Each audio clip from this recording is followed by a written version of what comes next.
Hello, I'm Mark from My Catholic Library, and you join me today at the start of the most challenging project I've taken on to date. For quite rare, 19th century, early 19th century, 1839, half-bound leather volumes, and therefore really impossible to replace, hence the work that I'm doing. And this is work for the Fathers of Manchester Oratory, so these are their books. 4 volumes, the complete works of St. Bernard of Clairvaux, in Latin of course. And it sounds like there are other projects in the offing as well, because when they gave these to me, in spite of how difficult all this is, they said, this is really a test to see how well you do. Because there are other things that they want me to look at as well. So you're about to see some high-stakes book restoration. I've got to do well to get the next projects off the ground as well.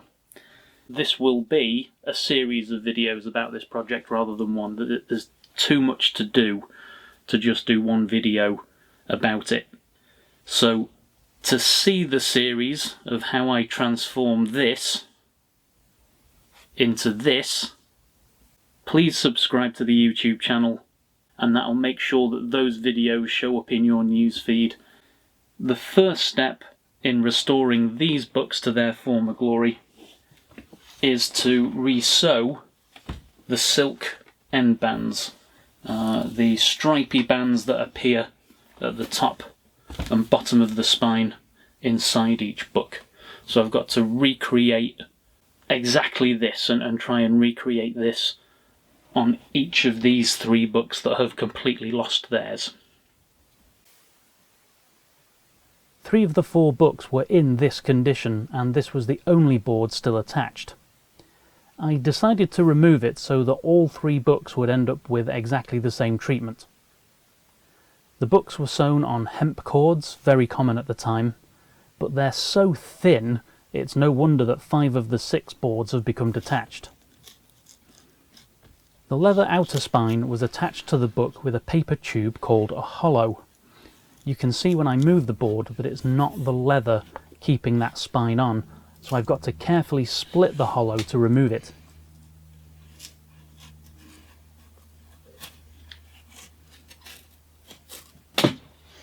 This is probably the trickiest part of dealing with an old spine, removing the remnant of that paper backing. Unlike the paper on the spine of the book, which I can quote-unquote soak off with paste, if you do that with old leather, it discolours and goes dry and brittle and can literally snap. Fortunately, I discovered that on one of my books, not on a client's book, so I resort to gently prying it off with my lifting knife.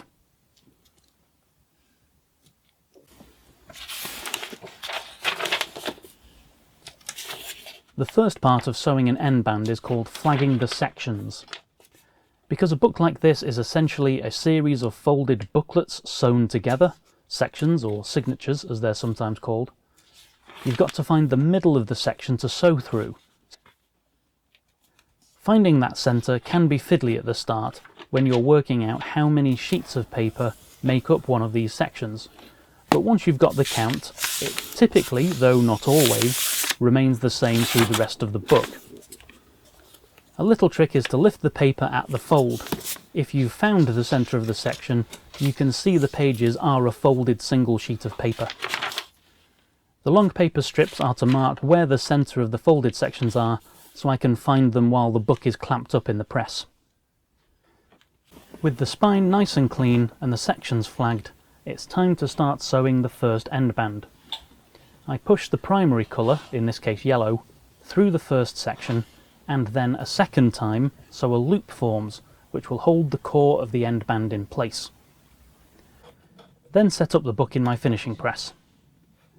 I fan the pages a little to make sure I've not clamped too tight, which would make it basically impossible to get the needle into the middle of those sections. I've made the core out of a strip of leather because it's still flexible enough to bend when the book opens.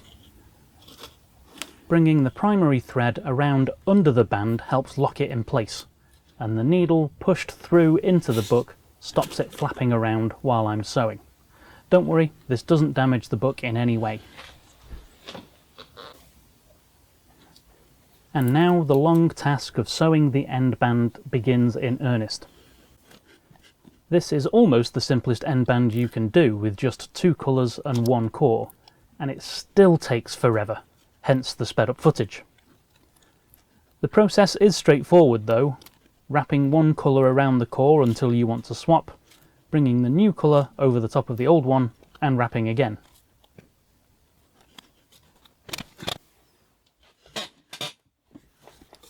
The only change happens when you need to tie down, that is, push the primary thread through a flagged section to pull the cord down onto the book. There can be a lot of resistance sometimes, so the leverage of a bone folder is required.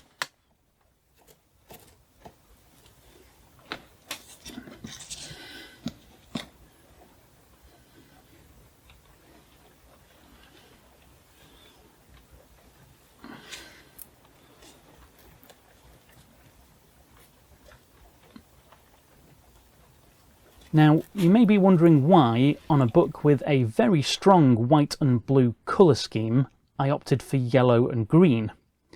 The answer is simple. The original end bands were yellow and green. One of the books, which appeared to have lost its end bands completely, actually had one tucked between its pages, which had saved it from the almost 2 centuries of grime which had built up on the largely undamaged 4th volume I showed you at the start. They're so dirty you can't even tell what the colours are. I could have gone for different colours, but felt it was more proper to recreate the original look from when it was published. So why did the original bookbinder go for yellow and green? I suspect those were simply the 2 colours he or she had to hand, rather than any great artistic vision for the publication.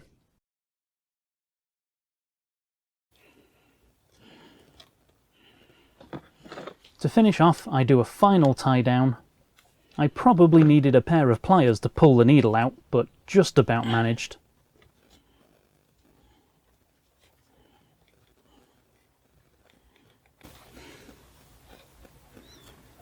Most bookbinders would simply glue the loose threads down, but I wasn't entirely pleased with the tension on the thread, so thought a little knot would at least hold everything in place and not be noticeable under the linings and the leather spine which is to follow.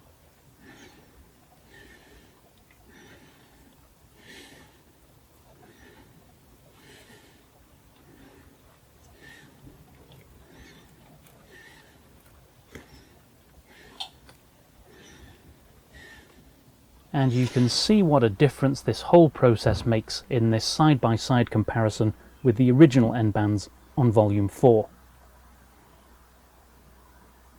To sew the end bands on each one of these books, top and bottom, took me an hour and a half per book, but it's a time investment that is well worth it on books of this quality and this age.